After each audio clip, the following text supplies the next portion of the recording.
বন্ধুরা আজ ডিমের বড়া বানিয়ে কেটে নিলাম, ফুলকপি আলুটা নিয়ে নিলাম, পেঁয়াজ কুচি রয়েছে, জিরা বাটা রয়েছে, পেঁয়াজ বাটা রয়েছে, হলুদ রয়েছে, লবণ রয়েছে, পেঁয়াজ বাটা রয়েছে, এইসবগুলো দিয়ে রেসিপি বানিয়ে দেবো আজ। এখন তেল দিয়ে দেবো কড়াইতে, পেঁয়াজ কুচি বাজিয়ে নেবো তেলের সাথে। পেঁয়াজ কুচিগুলো বাজি হয়ে গেছে, সব মশলাগুলো এক এক করে দিয়ে দিব।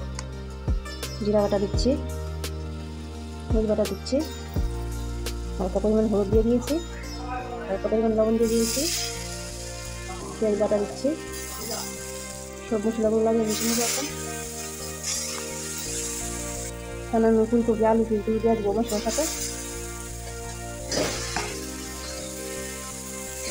মশলার সাথে মিশিয়ে নিচ্ছি লাগিয়ে।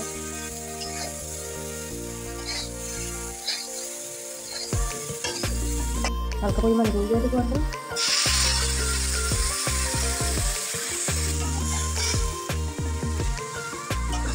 তেলের সাথে একদম গুঁড়ো দিয়ে দিব।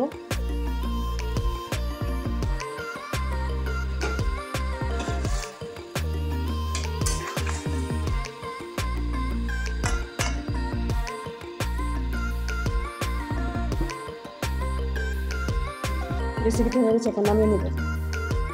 বন্ধুরা এখন আবার একটু ডিমের বড়া দিয়ে আমি একটু ঘুরে রেসিপিটি তৈরি করতে পারি। আমার এই ভিডিওটি দেখে যদি ভালো লাগে লাইক শেয়ার ও কমেন্ট করে সাবস্ক্রাইব করে পাশে থাকবেন।